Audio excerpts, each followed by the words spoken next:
नमस्कार, मैं doctor RP Sonkar, assistant professor मनोविज्ञान विभाग, वसंत कन्या महाविद्यालय, काशी हिंदू विश्वविद्यालय। एक बार फिर आप सभी सम्मानित अभिभावकों और प्रिय विद्यार्थियों का हार्दिक स्वागत और अभिनंदन करता हूं।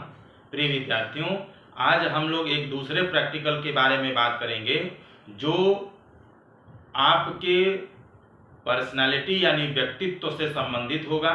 यानी हम किसी भी व्यक्ति के व्यक्तित्व के बारे में जानना चाहते हैं तो उसके लिए मनोविज्ञान में बहुत सारे परीक्षण हैं, बहुत सारे टेस्ट हैं जिनका उपयोग करके हम किसी व्यक्ति के व्यक्तित्व के बारे में जान सकते हैं, उसके व्यक्तित्व के अलग अलग विशेषताओं के बारे में जान सकते हैं। आज व्यक्तित्व पर आधारित ऐसे ही एक मनोवैज्ञानिक परीक्षण के बारे में हम बात करेंगे जिसे हम पर्सनालिटी इन्वेंटरी कहते हैं। अब अगर हम आगे बात करें तो यह जो प्रैक्टिकल है इसका नाम है पर्सनालिटी इन्वेंटरी और इसे डेवलप किया था डॉक्टर एसवीर सिंह और डॉक्टर हरमोहन सिंह ने। तो जब भी आप कोई प्रैक्टिकल लिखते हैं, जब भी कोई प्रैक्टिकल में आप टेस्ट लिखते हैं तो सबसे पहले एम आप बताते हैं कि आपका उद्देश्य क्या है। तो यहाँ पर जो उद्देश्य लिखा हुआ आप देख पा रहे हैं, to assess the testee's personality type with the help of Yashvir Singh and Harmohan Singh personality inventory. अगर हिंदी में मैं बोलूं, क्योंकि कुछ बच्चे हिंदी में लिखते हैं, उनको हिंदी में जानने की जरूरत होती है, तो डॉक्टर एसवीर सिंह और डॉक्टर हरमोहन सिंह द्वारा विकसित पर्सनालिटी इन्वेंटरी का उपयोग करते हुए किसी भी व्यक्ति के व्यक्तित्व का मापन करना। ठीक है, सबसे पहले जैसा कि मैंने पिछले वीडियो में भी बताया था कि जब भी आप जिस भी चीज को मापने के लिए आप परीक्षण का उपयोग करते हैं उसके बारे में थोड़ा सा डिटेल आपको इंट्रोडक्शन में बताना होता है। जैसे मान लीजिए यहाँ पे आप पर्सनालिटी असेसमेंट के बारे में बात कर रहे हैं, व्यक्तित्व के मापन के बारे में बात कर रहे हैं, तो कम से कम सामान्य जो कंसेप्ट है, ठीक है, वह आपको यहाँ व्यक्तित्व के बारे में बताना पड़ेगा। तो सबसे पहले व्यक्तित्व को कई अलग अलग मनोवैज्ञानिकों ने समय समय पर अपने हिसाब से परिभाषित करने की कोशिश की है, जिसमें एक बहुत ही महत्वपूर्ण परिभाषा जो दिया था आलपोर्ट ने। अगर उनके परिभाषा के आधार पर हम लोग व्यक्तित्व को समझें तो उन्होंने जो व्यक्तित्व की परिभाषा दी थी, ये स्क्रीन पर आप देख पा रहे हैं। इन्होंने पर्सनालिटी को डायनेमिक ऑर्गेनाइजेशन के रूप में परिभाषित किया था। अब डायनेमिक ऑर्गेनाइजेशन का मतलब क्या होता है? यानी हमारा व्यक्तित्व ऐसा नहीं होता है कि हमेशा एक समय एक जैसा हर परिस्थितियों में बना रहे। हम समय और परिस्थितियों के हिसाब से क्या होते हैं? परिवर्तित होते हैं। यानी समय और परिस्थितियों के हिसाब से हमारे व्यवहार में, हमारे आचरण में, हमारे बर्ताव में, हमारे सोच में, हमारे एक्टिविटीज में तमाम तरीकों से कहीं न कहीं परिवर्तन होता है। मान लीजिए आज हम जिस तरीके से हैं वही सेम व्यवहार कल इस समय पर नहीं हो सकता है। ठीक है, तो व्यक्तित्व वो होता है इनके हिसाब से जो डायनामिक होता है, जो समय और परिस्थितियों और कंडीशन के हिसाब से या तो सकारात्मक रूप से परिवर्तित हो सकता है या तो नकारात्मक रूप से परिवर्तित हो सकता है, यानी फिक्स्ड नहीं होता है। वहीं इन्होंने अपने परिभाषा में साइकोफिजिकल सिस्टम की बात की है। व्यक्तित्व वो होता है जो तमाम तरह के मनोवैज्ञानिक और शारीरिक लक्षणों या विशेषताओं के आधार पर मिलकर बना होता है। यानी जैसा हम दिखते हैं, जैसे जो हमारी लंबाई है, जो हमारा कलर है, जो हमारी ऊंचाई है, इन तमाम जो शारीरिक विशेषताएं हैं, इन शारीरिक विशेषताओं के साथ साथ मनोवैज्ञानिक विशेषताएं आपस में जब मिल जाती हैं तब जाकर के एक परफेक्ट व्यक्तित्व का निर्माण होता है। यानी यहाँ पर इनके कहने का सिर्फ और सिर्फ मतलब यह है कि सिर्फ हम शारीरिक विशेषताओं के आधार पर परिपूर्ण व्यक्तित्व की बात नहीं कर सकते या सिर्फ मनोवैज्ञानिक विशेषताओं के आधार पर संपूर्ण व्यक्तित्व की बात नहीं कर सकते। जैसे ऐसा हो सकता है कि कोई शारीरिक रूप से बहुत स्ट्रांग दिखने वाला व्यक्ति भी बहुत डरने वाला हो, बहुत हेल्पफुल न हो, बहुत कोऑपरेटिव न हो, हैप्पीनेस नेचर का न हो, ठीक है, तो बहुत खुश रहना या दूसरे का हेल्प करना, ठीक है, ये तमाम तरह की ऐसी विशेषताएं हैं जो साइकोलॉजिकल कैरेक्टरिस्टिक्स के अंतर्गत आता है। जबकि शारीरिक बनावट के आधार पर सुंदर होना, लंबा होना, गोरा होना, काला होना, छोटा होना, ठीक है, ये सारे जो होते हैं वो शारीरिक विशेषताओं के अंतर्गत आते हैं।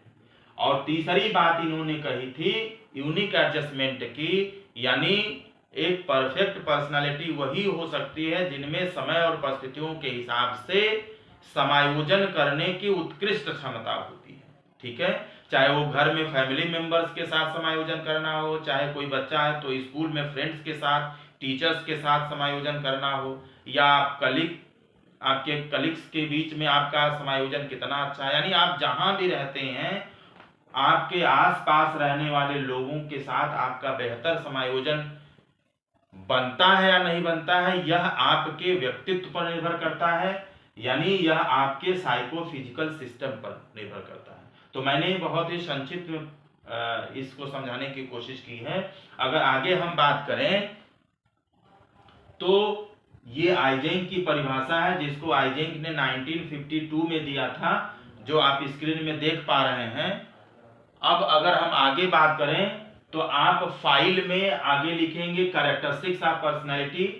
ये कुछ कैरेक्टरिस्टिक्स हैं, कुछ व्यक्तित्व की विशेषताएं हैं, जिन विशेषताओं के आधार पर हम व्यक्तित्व को और भी व्यापक तरीके से समझ सकते हैं। चूंकि समय कम है तो मैं सारे एक एक चीजों को यहाँ पर एक्सप्लेन नहीं कर पा रहा हूं, लेकिन ये सभी के सभी कुछ न कुछ विशेषताएं हैं जो हर व्यक्ति के व्यक्तित्व में पाई जाती हैं। प्रिय विद्यार्थियों, अगर हम आगे बात करें तो डिटर्मिनेशन ऑफ पर्सनालिटी, यानी व्यक्तित्व के ऐसे कौन कौन से कारक होते हैं, डिटर्मिनेंट्स होते हैं जो हमारे व्यक्तित्व के निर्धारण में मदद करते हैं, हेल्प करते हैं।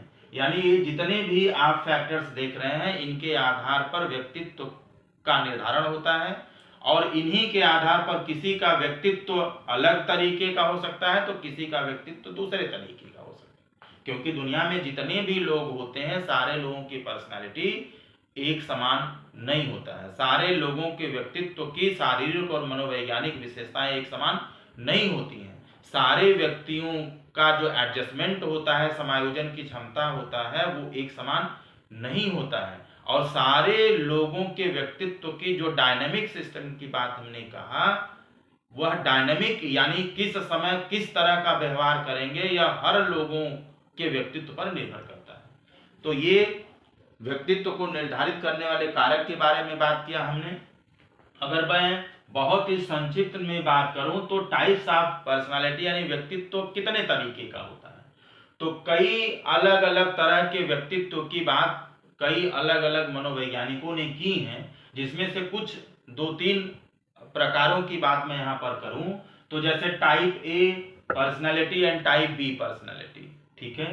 टाइप ए पर्सनालिटी अब किसे कहते हैं, जिन लोगों में जो बहुत ज़्यादा कॉम्पिटिटिव होते हैं, जो बहुत ज़्यादा भागम भाग करने वाले होते हैं, जिनको लगता है मेरे पास समय कम है, काम ज़्यादा है, एक चीज़ को करते हैं तब तक दूसरे चीज़ के बारे में सोचने लगते हैं। तो इस तरह की जो पर्सनालिटी होती है उसको हम टाइप ए पर्सनालिटी कहते हैं। और इसीलिए टाइप ए पर्सनालिटी में टाइप बी पर्सनालिटी की तुलना में जो समस्याएं हैं, मनोवैज्ञानिक समस्याएं, उसके होने की संभावना ज़्यादा होती है। वहीं पे अगर हम introvert, extrovert and ambivert personality की बात करें तो ये 3 तरह के व्यक्तित्व की के प्रकारों के बारे में लोगों ने बताया है। और एक internally locus of control and externally locus of control personality type के भी बारे में लोग बात करते हैं। मैं यहाँ पर डिटेल नहीं बता पा रहा हूँ, मैं कभी और थ्योरी वाले क्लास में आपको बताऊंगा। यहाँ पर एक चीज मैं आपको और बता दूं कि जो पर्सनालिटी इन्वेंटरी के बारे में मैं बात कर रहा हूँ, उस प्रैक्टिकल के बारे में बात कर रहा हूँ, वास्तव में यह प्रैक्टिकल यानी पर्सनालिटी इन्वेंटरी के द्वारा हम लोग जिस भी व्यक्ति के व्यक्तित्व के बारे में जानेंगे वह 2 महत्वपूर्ण एस्पेक्ट के आधार पर जानेंगे, 2 महत्वपूर्ण पहलुओं के आधार पर जानेंगे। यानी वो क्या रहेगा, इंट्रोवर्ट एंड एक्सट्रोवर्ट, या आप एक्सट्रोवर्ट एंड इंट्रोवर्ट कर सकते हैं। यानी इस परीक्षण के आधार पर, इस पर्सनालिटी इन्वेंटरी के आधार पर हम पता करने की कोशिश करेंगे कि किसी भी व्यक्ति का व्यक्तित्व अंतर्मुखी है या बहिर्मुखी है। ठीक है, इंट्रोवर्ट पर्सनालिटी है या एक्सट्रोवर्ट पर्सनालिटी है।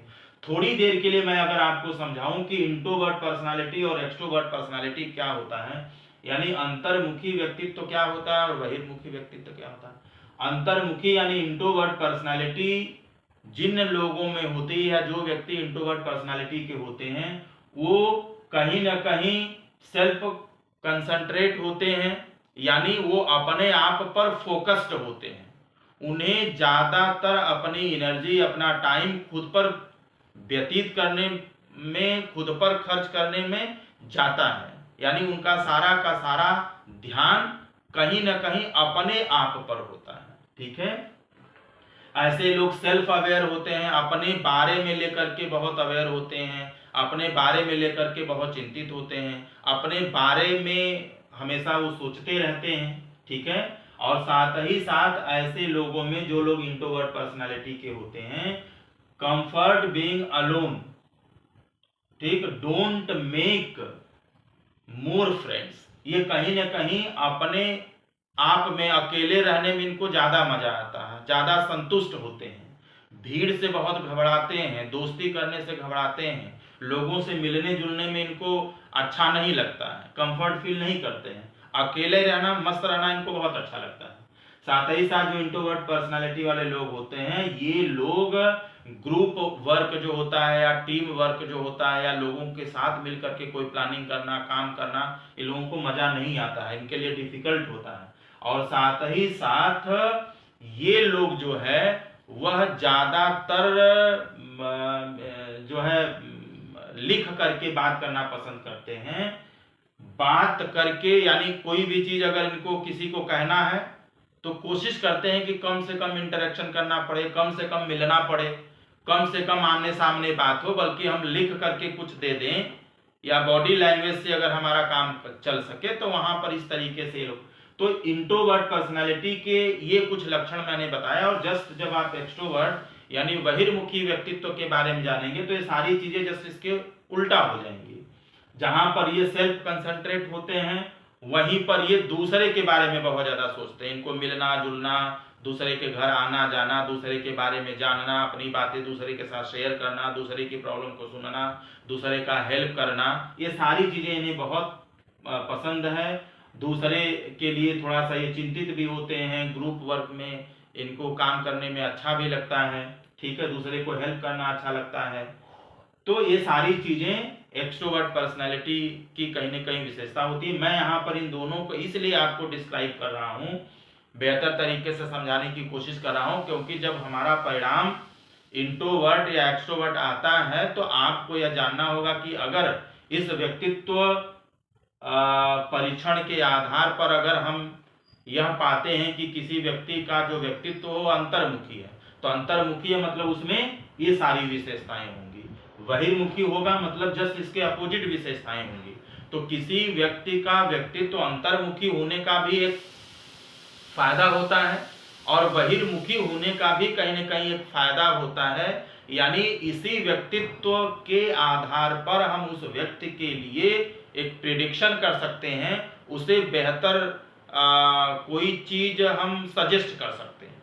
कैरियर के लिए हम उसे उसके आधार पर कुछ बेस्ट ऑप्शंस बता सकते हैं, उसके लिए कुछ फील्ड बता सकते हैं कि आप किस फील्ड में अच्छे तरीके से काम कर सकते हैं। आगे अगर हम बात करें तो थ्योरीज ऑफ पर्सनालिटी, ये कुछ थ्योरीज जो महत्वपूर्ण है बीए लेवल पर जो आप करते हैं। यहाँ पर 2-3 तरह की जो जैसे टाइप अप्रोच है, ट्रेट अप्रोच है, मैस्लो की नीड हायरार्की मॉडल या थ्योरी है, और साइकोडायनामिक अप्रोच है जो फ्राइड ने दिया था पर्सनालिटी की। आप इसको, तो ये कुछ थ्योरीज है जिनके आधार पर भी आप व्यक्तित्व के बारे में बेहतर तरीके से समझ सकते हैं। प्रिय विद्यार्थियों, अगर हम असेसमेंट ऑफ पर्सनालिटी की बात करें तो व्यक्तित्व के असेसमेंट के लिए, व्यक्तित्व के मापन के बहुत सारे अलग अलग तरीके के टेक्निक्स होते हैं जिनका उपयोग करके हम किसी भी व्यक्ति के व्यक्तित्व का मापन बहुत अच्छे तरीके से कर सकते हैं। जैसे केस हिस्ट्री हो गया, इंटरव्यू ले सकते हैं, रेटिंग मेथड के आधार पर हम कर सकते हैं। इसके अलावा साइकोमेट्रिक टेस्ट हो गया, ऑब्जर्वेशन हो गया, प्रोजेक्टिव टेस्ट हो गया, यानी तमाम तरह की टेक्निक्स होती हैं जिनका उपयोग हम अपनी सुविधा अनुसार करके किसी भी व्यक्ति के व्यक्तित्व के बारे में बेहतर तरीके से जान सकते हैं। प्रिय विद्यार्थियों, अगर हम आगे बात करें तो अब आप यहाँ पर इंफॉर्मेशन अबाउट द सब्जेक्ट जिस पर भी आप यह प्रैक्टिकल कर रहे हैं उसका यह डिटेल आप लिखेंगे। यह मैंने आपको कई बार पिछले वीडियो में बताया है, तो आप उसी तरीके से कर लीजिएगा। इसके बाद मटेरियल रिक्वायर्ड में आप जिन जिन सामानों का उपयोग करते हैं, जैसे पर्सनालिटी इन्वेंट्री, एक्सट्रोवर्जन, इंट्रोवर्जन, तो जो इन्वेंट्री होगी आप उसको लिखेंगे। आप इसकी इन्वेंट्री का मतलब क्या होगा, पर्सनालिटी इन्वेंट्री का मतलब यहाँ पर यह है कि जिसमें क्वेश्चंस हैं, जिसमें पर्सनालिटी के असेसमेंट से संबंधित कुछ आइटम्स या प्रश्न या क्वेश्चंस होते हैं, उसी को पर्सनालिटी इन्वेंट्री बोला जा रहा है। और इस पर्सनालिटी इन्वेंट्री का एक मैनुअल होगा जिसमें इस परीक्षण से संबंधित तमाम तरह के नियमों को, मानकों को लिखा रहेगा, जिसके आधार पर आपको सारी चीजें करनी है। और ये सारी चीजें आपने यूज किया तो उसको आपको यहाँ पर लिखना पड़ेगा। अब अगर जल्दी से हम मेथोडोलॉजी की बात करें तो 3-4 चीजें आप लिखते हैं। इसको मैंने पिछले वीडियो में भी, कई प्रैक्टिकल के वीडियो जो मैंने बनाया था उसमें भी कई बार समझाया है।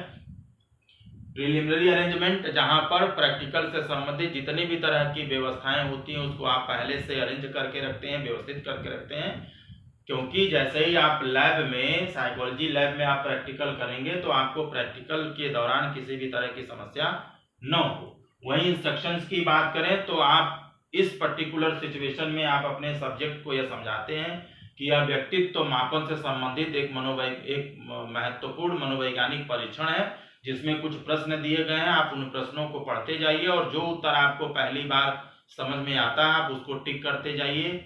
आप एक तरफ से पढ़ते जाइए, कोई भी प्रश्न छोड़ना नहीं है, किसी भी प्रश्न पर दोबारा आपको जवाब नहीं देना है।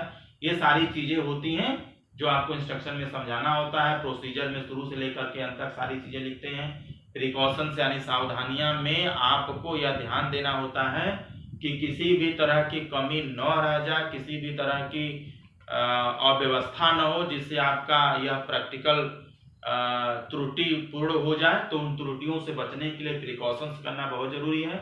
और रिजल्ट में अगर क्वालिटेटिव डेटा लिख रहे हैं, मैंने कई बार भी बताया है कि इंट्रोस्पेक्टिव, जहां पर सब्जेक्ट खुद आपको बताता है लिख करके कि इस परीक्षण को करने के दौरान हमने कैसा अनुभव किया, और वहीं ऑब्जर्वेशनल रिपोर्ट में आप खुद लिखते हैं जो आप परीक्षण के दौरान परीक्षार्थी के व्यवहार में आपने जो भी प्रेक्षण किया है, जो भी आपने ऑब्जर्वेशन किया। ठीक है, इसके बाद रिजल्ट ऑफ द टेस्ट की बात करें तो यहाँ पर आपने जो भी रिकॉर्डिंग शीट बनाया है, ग्राफ पेपर बनाया है, टेबल्स इत्यादि बनाया, उन सारे चीजों को यहाँ पर आप अटैच करते हैं और एक एक चीजों के आधार पे आप रिजल्ट को समझाने की कोशिश करते हैं। वहीं देखिए ये टेबल जैसा कि आप स्क्रीन में देख पा रहे हैं, ये टेबल 1 है जिसको conversion table for male female करके लिखा है। यानी ये कन्वर्जन टेबल जो मैनुअल है उसमें मेल और फीमेल का अलग अलग दिया हुआ है। मैंने चूंकि यह प्रैक्टिकल एक सैंपल के आधार पे मैं बता रहा हूं कि यह प्रैक्टिकल मैंने फीमेल पर किया था, तो ये फीमेल का कन्वर्जन टेबल मैंने ये बनाया है। आप अगर फीमेल पे कर रहे हैं तो आपके लिए ये टेबल बनाना होगा और ये टेबल आपके मैनुअल में दिया हुआ है। ठीक है, अगर आप मेल के ऊपर, किसी लड़के के ऊपर या किसी मेल पार्टिसिपेंट के ऊपर या आपने प्रैक्टिकल किया है तो मेल वाला कन्वर्जन टेबल आप बनाएंगे जो आगे दिया हुआ है। यानी देखिए ये मेल का कन्वर्जन टेबल है, यानी आप या तो मेल पे करेंगे या तो फीमेल पे करेंगे। ठीक है, तो मेल पे करते हैं तो मेल का कन्वर्जन टेबल ये बनाएंगे, फीमेल पे करते हैं तो फीमेल वाला कन्वर्जन टेबल बनाएंगे। जैसे मैंने फीमेल पे किया था तो मैंने फीमेल का कन्वर्जन टेबल बनाया है और ये चीजें मैं आपको बाद में भी समझाऊंगा। जैसे थोड़ी देर के लिए आप यहाँ पे समझिए कि 30 to 34 यानी हाई लेवल और 25 to 29 ये एवरेज लेवल है। इसकी बात मैं आपको आगे करूंगा कि क्यों मैंने इसको यहाँ पर रेड से सर्कल किया हुआ है। ठीक है, तो ये आपको टेबल बनाना है। अगर आप मेल किए हैं तो मेल का टेबल बनाइएगा और जो स्कोर रेंज आपका आएगा वहां पे आप इसको सर्कल कर सकते हैं। उसके बाद एक महत्वपूर्ण टेबल है जिसको हम percentile equivalence of the test score for both introversion and extroversion. तो ये यहाँ पे परसेंटाइल वैल्यू लिखा हुआ है, ये स्कोर लिखा हुआ है, ठीक है। बॉयज का अलग है यानी मेल का अलग है, गर्ल्स का अलग है यानी फीमेल का अलग है, और यहाँ पर इंटरप्रिटेशंस लिखा हुआ है, very high level, average level, low level and very low level. 5 अलग अलग इंटरप्रिटेशंस के लेवल्स हैं। ये मैं आपको आगे समझाऊंगा कि मैंने यहाँ पर रेड से सर्कल क्यों किया है, क्योंकि पहले आपको यह निकालना पड़ेगा कि आपका सब्जेक्ट का स्कोर क्या है, और उस स्कोर के आधार पर आप यहाँ पर परसेंटाइल देखेंगे या उसको जानने की कोशिश करेंगे। ये जो टेबल आप देख रहे हैं टेबल 3, जिसको scoring table for extroversion and introversion के लिए यूज किया गया है, यह टेबल आपको मैनुअल में नहीं मिलेगा। इस टेबल को थोड़ा आप ध्यान से समझिए, क्योंकि यह समझना बहुत जरूरी है, और यहीं पर बहुत सारे बच्चे कंफ्यूज करते हैं, थोड़ी सी उनको दिक्कत होती। अब जैसा यहाँ पर आप देख पा रहे हैं कि ये जो टेबल है scoring table for extroversion and extroversion है, लेकिन पहला चूंकि एक्सट्रोवर्जन और इंट्रोवर्जन 2 डायमेंशन के आधार पे हम व्यक्तित्व को जानने की कोशिश कर रहे हैं, तो पहला जो टेबल है ये एक्सट्रोवर्जन के लिए है, इसके बाद वाला टेबल हम लोग इंट्रोवर्जन के स्कोरिंग के लिए करेंगे। तो एक्सट्रोवर्जन के लिए अगर हम बात करें तो यहां पर पहले वाले कॉलम में आप लिखेंगे टाइप्स ऑफ आइटम्स। तो एक चीज यहां पर आप ध्यान दीजिएगा कि जितने भी आइटम्स हैं उन यानी इसमें कितने आइटम्स है, 56 आइटम्स हैं। टोटल नंबर ऑफ आइटम्स कितने हैं, 56 है। इस पर्सनालिटी इन्वेंटरी में कुल 56 आइटम्स हैं, और 56 आइटम्स में से 2 तरह के आइटम्स हैं। जब आप आइटम पढ़िएगा, जब इन्वेंटरी आप पढ़ेंगे तो उसमें 2 टाइप्स के आइटम्स हैं। एक ऐसे आइटम्स हैं जिनके ऊपर एस्टेरिक मार्क बना हुआ है। एस्टेरिक मार्क का मतलब होता है जिसके ऊपर स्टार लगा हो, ऐसे आइटम्स जिसके ऊपर स्टार बना उसको एस्टेरिक मार्क, और कुछ ऐसे हैं जो विदाउट एस्टेरिक मार्क है, यानी उस आइटम के ऊपर कोई स्टार नहीं बना हुआ है। यानी यहाँ पर जितने भी 56 आइटम्स आपको इस इन्वेंटरी में मिलेंगे, उसमें कुछ के ऊपर स्टार बना होगा, एस्टेरिक मार्क होगा, और कुछ के ऊपर स्टार नहीं बना होगा, यानी विदाउट एस्टेरिक मार्क होगा।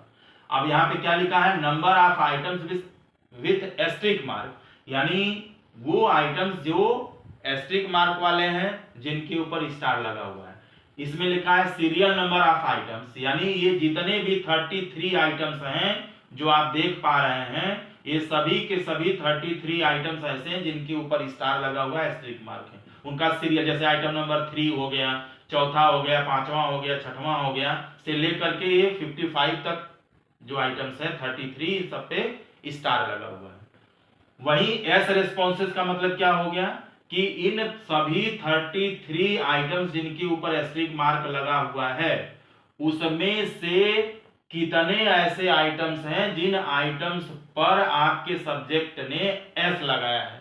क्योंकि यहां पर जितने भी 56 आइटम्स हैं उन 56 आइटम्स पर यस या नो का टिक लगाना है। प्रश्न को पढ़ते जाना है और यस या नो जिससे भी जो आपके लिए सही है उसको आपको टिक करना है। तो इन सभी में से 33 आइटम्स में से 20 ऐसे आइटम्स, उनका सीरियल नंबर देखिए लिखा हुआ है, 20 ऐसे आइटम्स हैं जिस पर हमारे सब्जेक्ट ने एस रेस्पॉन्स किया था। तो उन सभी 20, ये संख्या आपका 20 से कम भी हो सकता है, 20 से ज्यादा भी हो सकता है। जैसे मेरे वाले केस में जिस बच्ची के ऊपर मैंने किया था उसने 20 के ऊपर कौन कौन से 20 आइटम्स हैं, इन्हीं में से 20 आइटम्स हैं। जैसे 3 देखिए 3 यहाँ है, तो इस 3 वाले पर इसने यस लगाया है, 4 वाले पर यस लगाया है, 5 वाले पर यस लगाया है, 6 वाले पर यस नहीं लगाया क्योंकि ये बीच में नहीं है, 6 और 8 पर नहीं लगा बल्कि 10 वाले पर यस लगाया, तो यहाँ पर 10 लिखा है। ये सारे वो आइटम्स है जिसके ऊपर उसने यस लगाया है, ठीक है। अब यहाँ क्या करना है, स्कोर्स कैसे देना है आपको, जितने पर यस लगाया है उन सभी के लिए 1 स्कोर देना है, और जिस पर जो बच गया वो क्या होंगे, नो रेस्पॉन्सेस वाले होंगे। तो इतने में से इतने 20 आइटम्स ऐसे हैं जिस पर यस लगाया और यस वाले के लिए 1 स्कोर देना है, तो इसलिए 20 पर हो गया 20 स्कोर, और जो बचे हुए इतने आइटम्स हो गए कितने, यानी 13, इन 13 पर नो लगाया है तो यहां पर इनको जीरो, नो वाले को जीरो देना है इसलिए जीरो हो गया, और यस वाले को 1 देना यानी 20 का 20 हो गया। तो टोटल यदि आप कर दें 20 प्लस 0 यानी 20। अब आइए दूसरे वाले पार्ट को समझिए। अब यहां पर वो आइटम्स हैं जो विदाउट एस्टेरिक मार्क हैं, जिनके ऊपर किसी भी तरह का स्टार नहीं लगा हुआ है। ये टोटल 23 आइटम्स हैं जिनके ऊपर किसी भी तरह का एस्टेरिक मार्क नहीं है, किसी भी तरह का स्टार नहीं लगा है। अब यहां पर यानी इन 23 विदाउट एस्टेरिक मार्क वाले आइटम में से 12 आइटम्स ऐसे हैं जिस पर एस किया है और 11 आइटम ऐसे हैं जिस पर नो किया है। अब यहां पे करना क्या है, जस्ट इसी का अपोजिट करना है। यानी यहां पर यस किया था तो उसको 1 दे रहे थे, इसलिए 20 पर 20 स्कोर हो गया। अब अगर यहां पर यस करेगा विदाउट एस्टेरिक मार्क वाले में तो यहां पर 1 न देकर के 0 करेंगे। तो 12 आइटम्स जिस पर यस किया उसको 0 देंगे, इसलिए इसका हो गया 0। इस बार जिस पर नो किया होगा विदाउट एस्टेरिक मार्क पे, जैसे 11 आइटम्स ऐसे हैं जिस पर नो किया है, अब यहां नो वाले पर 1 स्कोर देंगे। तो 11 आइटम्स ऐसे हैं जिस पर उसने नो किया तो यहां पर 1 देंगे तो टोटल हो जाएगा 11। ठीक है, तो इसलिए 0 और 11 मिला के कितना हो जाएगा 11। तो टोटल जो X2 वर्जन पर टोटल जो स्कोर होगा, इस पर यहां पे क्या था 20 और यहां पे है 11, 20 और 11 मिला के कितना हो गया 31। यानी इस 56 आइटम्स पर उसने कुल 20 प्लस 11 यानी 31 स्कोर किया। ठीक है, ये 31 स्कोर जो किया है आपने X2 वर्जन डायमेंशन पर टोटल स्कोर उसका आ गया 31। अब आइए जरा इंटो वर्जन पर देखें। यह सेम टेबल है जो मैंने आपको पीछे बताया, बस सिर्फ अंतर ये है कि जहां एक्स्ट्रो वर्जन का टेबल था यहां पे इंटो वर्जन का टेबल हो गया। अब इंटो वर्जन में क्या है, यह जो नंबर ऑफ आइटम्स हैं ये बिल्कुल सेम है, एस्टेरिक मार्क वाले हैं। वही सारी चीजें जो पीछे मैंने दिखाया था सेम वही 33 आइटम्स हैं जो एस्टेरिक मार्क वाले हैं, स्टार वाले हैं। अब यहां पर 20 ऐसे आइटम्स थे, मैंने पीछे बताया 20 ऐसे आइटम्स थे जिस पर यस रिस्पॉन्स किया है। तो यहां पर यस रिस्पॉन्स को हमें क्या करना है 0 देना है। अगर यस इंटो वर्जन के लिए जिस पर यस किया है उसको 0 देना है और जिस पे नो किया है उसको हमें 1 देना है। तो 20 ऐसे आइटम्स हैं जिस पर उसने 0 किया इसलिए 0 मिल गया, और 13 ऐसे आइटम्स हैं एस्टेरिक मार्क वाले जिस पर उसने नो किया था तो नो वाले को हमें पे क्या करना है यहाँ पर 1 स्कोर देना है। तो 13 के लिए 1 स्कोर देंगे तो टोटल हो जाएगा 13, यानी 0 और 13 मिला के क्या हो जाएगा 30। जरा आप ध्यान दीजिएगा कि पिछले बार वाले में जब हम एक्सो वर्जन में कर रहे थे तो यहाँ पर जो यस किया था उसको हम 1 दे रहे थे, जो नो किया था उसको 0 दे रहे थे। यहाँ पे जस्ट उल्टा हो गया है, जो यस कर रहा है उसको 0 दे रहे हैं, जो नो कर रहा है उसको 1 दे रहे हैं। तो 20 के लिए 0 हो गया और 13 यस वाले नो वाले हैं जिनको हम 13 दे तो 13 आ गया। और विदाउट एस्टेरिक मार्क वाले जितने आइटम्स हैं यानी जिस पर स्टार नहीं लगा हुआ है ये 23 है, ये सेम है, इसमें कोई चेंज नहीं है पिछले बार की तरह से। लेकिन इसमें 12 ऐसे आइटम्स हैं जो क्या हैं एस रेस्पॉन्सेस वाले हैं। तो यहां पर हम क्या करेंगे, एस रेस्पॉन्सेस वालों को इस बार 1 देंगे, यानी 12 के लिए 1 देंगे तो 12 हो जाएगा, और जो नो रेस्पॉन्सेस वाले हैं उनको हम 0 देंगे, क्योंकि यहाँ 0 दिए, यहाँ 1 दिए थे तो यहाँ पे क्या कर देंगे 0 कर देंगे। तो इस 12 पर अगर एस रेस्पॉन्सेस 12 है जिनको लिए अगर 1 देते हैं तो 12 हो जाएगा स्कोर, और नो रेस्पॉन्सेस जो 11 है इनके लिए अगर हम 0 देते हैं तो स्कोर हो जाएगा कितना हो जाएगा 0 हो जाएगा। तो 12 और 0 मिला के क्या हो जाएगा 12, तो टोटल स्कोर क्या हो जाएगा 13 प्लस 12 इक्वल टू 25। यानी यहां पर इंटो वर्जन में कुल 56 आइटम्स में से यानी मैक्सिमम 56 स्कोर में से वो कितना पाया है 25। तो अगर आप देखिए तो इंटो वर्जन में हो गया 25, जबकि पीछे एक्सट्रो वर्जन में क्या था, एक्सट्रो वर्जन में जहां 31 था। इसको ध्यान दीजिएगा, ये बहुत महत्वपूर्ण पॉइंट है क्योंकि इसी के आधार पर मैं आपको आगे समझाने की कोशिश करूंगा। इंटो एक्सट्रो वर्जन पर कितना स्कोर मिला है 31, एक्सट्रो वर्जन पे 31 स्कोर मिला, और इंट्रोवर्जन पर जो टोटल स्कोर मिला है वो 25 है। ठीक है, इतनी बात समझ में आई। अब अगर हम इंट्रोवर्जन और एक्सट्रोवर्जन दोनों का हमने स्कोर कैलकुलेट कर लिया तो आगे क्या करना है इसके बारे में देखिए। अच्छा, मैं आगे आपको बताऊं उससे पहले यहाँ पर ग्राफ आपको बनाना पड़ेगा, क्योंकि ग्राफ के आधार पर आप अपने रिजल्ट को बहुत अच्छे तरीके से समझा सकते हैं। जैसे ग्राफ क्या लिखेंगे, टाइटल। अच्छा, बहुत सारे बच्चे जब ग्राफ बनाते हैं तो बहुत सारी गलतियां करते हैं। ग्राफ बनाने में क्या करना है, graph showing testis score for extroversion and introversion. ये आप सबसे पहले टाइटल जरूर ग्राफ पेपर पर ऊपर लिखिएगा। बहुत सारे बच्चे टाइटल नहीं लिखते हैं तो पता नहीं चल पाता है कि ये किस टेस्ट के लिए आपने किसके लिए ग्राफ बनाया। तो आपको टाइटल ऊपर जरूर लिखना है, जैसे यहाँ पर लिखा हुआ है। इसके बाद आप क्या करते हैं, यहाँ पर मैंने लिखा नहीं, आप लिखिएगा स्केल। यहाँ पर स्केल लिखिएगा और स्केल में आप क्या करते हैं, एक्स एंड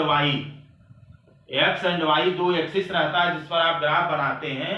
तो एक्स एक्सिस यहाँ पर ये क्या हो गया, एक्स एक्सिस हो गया, और ये क्या हो गया आपका, वाई एक्सिस हो गया। तो यहाँ स्केल पर आप लिखिएगा ऑन एक्स एक्सिस, यानी इस पर ऑन एक्स एक्सिस पर आप यह बताइएगा कि कितने स्मॉल यूनिट्स को आपने एक डायमेंशन के लिए लिया है, कितने स्मॉल यूनिट्स को आपने दूसरे डायमेंशन के लिया एक्स एक्सिस पर। तो यहां पर लिखिएगा डायमेंशंस ऑफ पर्सनालिटी इन्वेंटरी या डायमेंशंस ऑफ पर्सनालिटी। ठीक है, यहाँ पे पर्सनालिटी डायमेंशंस के बारे में बात करिएगा और यहाँ पर आप वाई एक्सिस पर क्या लिखिएगा, स्कोर लिखिएगा। तो यहाँ पर आपको याद होगा, जैसे यहाँ पर एक्सट्रोवर्जन के लिए कितना स्कोर आया था, 31 आया था, और इंट्रोवर्जन के लिए कितना स्कोर आया था, 25। तो 31 एंड 25 है। तो आप यहाँ पे ऐसा लिख सकते हैं ऑन एक्स एक्सिस 20, कितने बच्चे 10 स्मॉल यूनिट्स भी लिखते हैं, लेकिन चूंकि डायमेंशन आपका 2 ही है तो इसलिए आपके पास जगह बहुत ज्यादा। तो यहाँ पर आप कर सकते हैं on X axis equal to 20 small units. आप 20 स्मॉल यूनिट्स ले लीजिए और 20 स्मॉल यूनिट्स ले लीजिए। ठीक है, 20 small units equal to 1 dimension. ठीक है, और on Y axis equal to, अब यहाँ पर अब स्कोर देख लीजिएगा, 31 आया, 25 आया। तो मान लीजिए 5 का अगर आप इंटरवल कर रहे हैं, गैप कर रहे हैं, तो यहाँ पे आप अगर 5 ले रहे हैं, 10, 5, 10, 15, 20, 25, 30, 35। ठीक है, इतने में आपका हो जाएगा। तो यहाँ स्कोर में आप लिखिएगा कि 10 small units on Y axis, 10 small units equal to 5 score. ठीक है, 5 का आपने गैप किया हुआ है। ठीक है, तो यहाँ पर आप 5, 10, 15, 20, 25, 30 और 35 लिखिएगा। यहाँ पर पर्सनालिटी डायमेंशंस लिखिएगा, एक्सट्रोवर्जन, इंट्रोवर्जन, और चूंकि एक्सट्रोवर्जन पर कितना स्कोर आया था, 31, तो मान लीजिए 25 और 30 यहाँ है। तो आप यहाँ पर 20 स्मॉल यूनिट्स को लेकर के ऐसे जा करके इसकी ऊंचाई कितना हो जाएगी, 31 के बराबर हो जाएगी। और यहाँ पर आप क्या लिखेंगे, यहाँ पर आप इसके अंदर आप लिख लीजिएगा एक्सट्रोवर्जन, और 20 स्मॉल यूनिट्स दूसरे के लिए आप लिखिएगा। मान लीजिए 25 है तो 25 तक हो जाएगा। ठीक है, और इसके अंदर आप ऐसे लिख दीजिएगा क्या, इंट्रोवर्जन या इंट्रोवर्ट भी लिख सकते हैं। और यहाँ पर आप 31 स्कोर लिख दीजिएगा, यहाँ पर 25 स्कोर लिख लीजिएगा। ठीक है, तो आपको निश्चित रूप से जब भी आप ग्राफ पेपर बनाएंगे टाइटल जरूर लिखना है, स्केल जरूर बताना है कि एक्स एक्सिस पर आपने कितने स्मॉल यूनिट्स को लिया है एक डायमेंशन के लिए, और वाई एक्सिस पर आपने कितने स्मॉल यूनिट्स को लिया है 5 या 10 स्कोर के लिए। ये चीजें यानी टाइटल, स्केल, और यहाँ पर एक्स एक्सिस पर आपने क्या लिखा है और वाई एक्सिस पर क्या लिखा है, ये चीजें बिल्कुल क्लियर होना चाहिए, जिससे आपका ग्राफ स्पष्ट रहता है, चीजें अपने आप समझ में आती हैं। प्रिय विद्यार्थियों, अगर हम आगे बात करें तो ये कैलकुलेशन वाली चीज है जहां पर समरी टेबल आप पर्सनालिटी इन्वेंटरी है, समरी टेबल के आधार पे आप बताते हैं। आपको याद होगा कि मैंने एक्सट्रोवर्जन का जो स्कोर आया था कितना आया था, 31 आया था। तो एक्सट्रोवर्जन का जो स्कोर है 31 तो उसका परसेंटाइल 60 और हाई लेवल इंटरप्रिटेशन कैसे आ गया, इसको समझना है इस चीज को, तो आपको पीछे जाना पड़ेगा। खाली आप याद रखिएगा टेस्टिस का जो स्कोर आया है वह कितना है 31 है, तो परसेंटाइल और इंटरप्रिटेशन क्या होगा। अब आइए 31 का जरा हम लोग टेबल पर देखें, उसका परसेंटाइल और उसका इंटरप्रिटेशन क्या होगा। अब यहाँ पर देखिए क्या आया था, स्कोर 31 आया था। अब देखिए 31 का मतलब क्या हो गया, 31 में अगर आप इसको देखिएगा, अगर आप पीछे जाइए, ठीक है, देखिए 31 में अगर आप फीमेल के ऊपर किए हैं तो 31 का मतलब आएगा 30 से 34 के बीच में। तो अगर आप कन्वर्जन टेबल के भी बारे में बात देखना चाहें तो चूंकि मैंने फीमेल पर किया तो फीमेल के कन्वर्जन टेबल को अगर आप देखिए तो क्या है 31 स्कोर का मतलब 31 आएगा 30 और 34 के बीच वाले में, यानी 30 टू 34 के बीच में आएगा 31, तो ये रा स्कोर हो गया 31 इसके बीच में आएगा और इसका इंटरप्रिटेशन क्या हो जाएगा हाई लेवल। किसके लिए 31 कहाँ आया था, 31 आया था एक्सट्रोवर्जन के लिए, तो एक्सट्रोवर्जन का इंटरप्रिटेशन हो जाएगा हाई लेवल और 30 टू 34 के बीच में आएगा। दूसरा क्या आया था, इंट्रोवर्जन पे आया था 25, तो 25 कहाँ आएगा, तो 25 टू 29 के बीच में, और इसका इंटरप्रिटेशन क्या होगा एवरेज। यानी इसके आधार पर अगर हम देखें, परसेंटाइल मैं आपको अगले टेबल में बताऊंगा, इसके आधार पर देखा जाए तो हमारे सब्जेक्ट की जो पर्सनालिटी है वह जो एक्सट्रोवर्जन के लिए क्या है, एक्सट्रोवर्जन के लिए हाई है, high level of quality of extroversion, यानी एक्सट्रोवर्जन होने के जो एविडेंस है, जो प्रमाण है, जो विशेषताएं हैं वो ज्यादा हैं, जबकि इंट्रोवर्जन के जो लक्षण है वो औसत।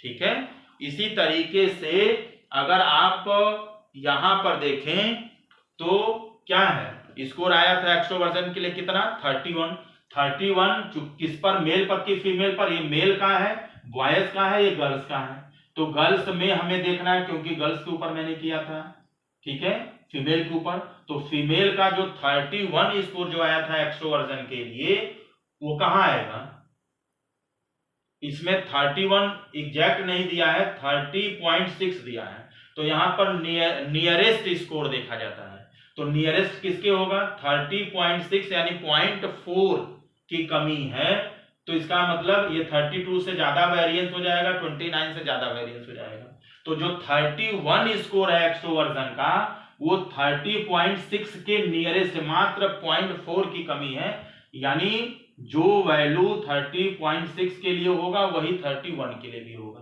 तो इसलिए यहां पर आ जाएगा 30.6, ठीक है, गर्ल्स के लिए, और इसका परसेंटाइल कितना हो जाएगा देखिए 60, 31 का चाहे 30.6 का भी परसेंटाइल 60 होगा और 30 का भी परसेंटाइल क्या होगा 60 होगा, और इंटरप्रिटेशन क्या हो जाएगा हाई लेवल, इसीलिए हमने क्या लिखा था 31 स्कोर है, परसेंटाइल 60 है और इंटरप्रिटेशन क्या है high level of extroversion personality. देखिए यही चीज मैंने आपको आगे बताया था जो अभी आपको हम समझा रहे थे। देखिए यहां पर 31 है, परसेंटाइल 60 और high level of characteristics of extroversion personality, क्योंकि एक्सट्रोवर्जन में एक्सट्रोवर्जन होने का जो लेवल है वो हाई लेवल है, ठीक है, यानी एक्सट्रोवर्जन की जो विशेषताएं हैं वह ज्यादा मात्रा में है, उसके अंदर मौजूद है, तो ये सारी चीजें। उसी तरीके से अगर इंट्रोवर्जन के बारे में हम देखें तो क्या है 25 स्कोर है, अब 25 का 30 परसेंटाइल होगा और लो लेवल आएगा। आइए जल्दी से मैं आपको अगर याद दिलाऊं पीछे उसी टेबल को, तो आप यहां से समझ पाइएगा। अब क्या था 25, तो 25 कहां आएगा 25.4 के नियरेस्ट है, क्योंकि मात्र 0.4 का डिफरेंस है, तो नियरेस्ट है 25.4 का परसेंटाइल भी 30 होगा और जो आपका आया 25 उसका भी परसेंटाइल 30 होगा, तो 25 का परसेंटाइल हो गया 30 और इंटरप्रिटेशन हो गया लो लेवल, ठीक है। यानी इस आधार पर जो यहां पर मैंने आपको बताया इस तरीके से आपको लिखना है, स्कोर हो गया 25 और परसेंटाइल हो गया 30 और इंटरप्रिटेशन हो गया लो लेवल। अब देखा जाए एक चीज यहां पर और आप समझिए कि एक्सट्रोवर्जन में हाई लेवल आया है, यानी जिस बच्ची के ऊपर मैंने यह पर्सनालिटी टेस्ट किया वह क्या किस तरह की पर्सनालिटी वाली है, एक्सट्रोवर्ट पर्सनालिटी है। अब एक्सट्रोवर्ट पर्सनालिटी की है क्योंकि उसमें हाई लेवल है, उसकी कैरेक्टरिस्टिक्स ज्यादा पाए जाएंगे की तुलना में जो इंट्रोवर्ट होने की जो विशेषता है उसकी तुलना में इंट्रोवर्ट होने के जो लक्षण है वह लो लेवल पे है। इसका मतलब यह है कि इंट्रोवर्ट की मान लीजिए अगर हम 10 पर्सनालिटी कैरेक्टरिस्टिक्स के बारे में बात करें तो 10 में से ज्यादातर जो विशेषताएं होंगी वो किसकी होंगी, एक्सट्रोवर्जन की। ठीक है, यानी 5 से कम जो विशेषताएं होंगी वो किसकी होंगी, इंट्रोवर्जन की होंगी, जबकि आधे से ज्यादा विशेषताएं उसकी होंगी एक्सट्रोवर्जन की। तो क्योंकि दोनों यानी आप 31 और 25 में डिफरेंस देखिए तो 6 का डिफरेंस है। ठीक है, तो एक दो विशेषताएं हो सकते हैं इंट्रोवर्जन के, क्योंकि कोई भी व्यक्ति पूर्ण रूप से न तो एक्सट्रोवर्ट होता है न तो इंट्रोवर्ट होता है। ठीक है, इसलिए पूर्ण रूप से यह कहना कि यह सिर्फ इंट्रोवर्ट है या पूर्ण रूप से यह कहना कि सिर्फ एक्सट्रोवर्ट है, यह कभी भी किसी भी व्यक्ति पर सटीक नहीं बैठता है। इसीलिए तीसरा टर्म एम्बिवर्ट का लोग लाते हैं जहां पर इसको यूज किया जाता है क्योंकि दोनों के लक्षण मिले जुले रूप में पाए जाते हैं। ठीक है, यहां पर आपको एक चीज और ध्यान देना है कि इन दोनों के बीच में डिफरेंस जितना ही कम होगा, ठीक है, जैसे यहां पर डिफरेंस 6 का, जितना ही ज्यादा डिफरेंस होगा उतना ही क्लियर कट आप यह बता पाएंगे कि परीक्षार्थी का व्यक्तित्व कैसा है। और डिफरेंस जितना ही कम होगा उतना ही उसके पर्सनालिटी को बताना मतलब एक जैसा आप नहीं बता सकते, क्योंकि उसमें लगभग दोनों तरीके के यानी एक्सट्रोवर्जन इंट्रोवर्जन दोनों तरह की विशेषताएं लगभग एक समान पाई जाएंगी। ठीक है, तो डिफरेंस जितना ही ज्यादा होगा क्लैरिटी उतना ही ज्यादा होगी, डिफरेंस जितना ही कम होगा उतना ही यह तय करने में कि व्यक्ति की पर्सनालिटी इंट्रोवर्ट है एक्सट्रोवर्ट है समस्या होगी। यानी अगर ये क्लियर कट तय हो जाता है कि वह इंट्रोवर्ट है तो उस इंट्रोवर्ट के आधार पर हम उसकी काउंसलिंग कर सकते हैं, उसको ऐसे एरिया में ऐसे फील्ड में करियर बनाने की हम सलाह दे सकते हैं जहां पर इंट्रोवर्ट पर्सनैलिटी की जरूरत होती है। जैसे कोई वैज्ञानिक बनना चाहता है, कोई लैब में काम करना चाहता है, कोई साहित्यकार बनना चाहता है, जहां पर टीम वर्क या लोगों से मिलना, लोगों से बीच में रहना ये नौ भी रहे तो चल सकता। अब एक जो साइंटिस्ट है लैब में बैठ के काम कर रहा है, यहाँ पर टीम वर्क का बहुत ज्यादा मतलब नहीं है। ठीक है, लेकिन अगर किसी को पॉलिटिशियन बनना है तो उसे निश्चित रूप से ग्रुप में काम करना पड़ेगा, लोगों से मिलना पड़ेगा, लोगों से वोट मांगना पड़ेगा। किसी को LIC एजेंट बनना है, ठीक है, किसी को किसी कंपनी में सेलिंग का काम करना है, एडवर्टीजमेंट का काम देखना है, प्रचार करना है, तो तमाम तरह की चीजें हैं, उसकी पॉलिसीज के बारे में लोगों को बताना है। तो ये ऐसे काम होते हैं जहां पर एक्सट्रोवर्ट पर्सनालिटी होने की बहुत जरूरत है, क्योंकि उसे दूसरे व्यक्ति से मिलना होता है, अपनी बातें समझानी होती है, उनके एटीट्यूड को चेंज करना पड़ता है। ठीक है, तो ये सारी चीजें वही कर पाएगा जो एक्सट्रोवर्ट पर्सनालिटी का है। तो इंट्रोवर्ट और एक्सट्रोवर्ट पर्सनालिटी जानने के पीछे कारण यही है कि व्यक्ति अपने बारे में जाने और अपने व्यक्तित्व की विशेषताओं के आधार पर अपने कैरियर को बना सके, या एक काउंसलर उसके व्यक्तित्व के आधार पर उसके लिए बेस्ट कैरियर ऑप्शंस सजेस्ट कर सकता है। प्रिय विद्यार्थियों, अगर हम उसके बाद डिस्कशन एंड इंटरप्रिटेशंस की बात करें तो यहाँ पर आप डिस्कशन में इतना जरूर लिखते हैं कि एक्सट्रोवर्जन और इंट्रोवर्जन दोनों पर हमारे सब्जेक्ट ने कितना स्कोर प्राप्त किया, उसका परसेंटाइल क्या था, और स्कोर एंड परसेंटाइल के आधार पर कहा जा सकता है कि हमारे परीक्षार्थी का व्यक्तित्व, जैसे यहाँ पर क्या है, हमारे परीक्षार्थी का व्यक्तित्व एक्सट्रोवर्जन है, बहिर्मुखी का है, क्योंकि उसका स्कोर अंतर्मुखी की तुलना में 6 अंक ज्यादा था, यानी डोमिनेंट है। जो एक्सट्रोवर्ट यानी बहिर्मुखी व्यक्तित्व के लक्षण अंतर्मुखी व्यक्तित्व के लक्षण पर प्रभावी हैं, इसलिए इस व्यक्ति को ऐसा ही काम कराया जा सकता है जहां पर बहिर्मुखी यानी एक्सट्रोवर्ट जो वर्क होते हैं, फील्ड होते हैं, उसमें बेहतर तरीके से ये काम कर सकता है। इम्प्लीकेशंस में वही चीजें होंगी जो मैंने बताया कि व्यक्तित्व के आधार पर हम उसे बेस्ट कैरियर ऑप्शंस कैसे प्रोवाइड कर सकते हैं, बता सकते हैं। प्रिय विद्यार्थियों, इसके बाद आप लास्ट में कंक्लूजन लिखते हैं और यहाँ पर कंक्लूजन मात्र 2 लाइन का होता है कि इस परीक्षण पर प्राप्त किए गए स्कोर के आधार पर यह निष्कर्ष निकलता है कि हमारा परीक्षार्थी एक्सट्रोवर्ट व्यक्तित्व का है या उसका व्यक्तित्व बहिर्मुखी है, क्योंकि उसने 31 स्कोर पाया है और उसका परसेंटाइल 60 है। और इसके बाद लास्ट में आप रेफरेंसेस लिखते हैं और रेफरेंसेस में उन चीजों का नाम आप निश्चित रूप में डालते हैं जहां से आपने मटेरियल लिया है। आप सभी को बहुत बहुत शुक्रिया।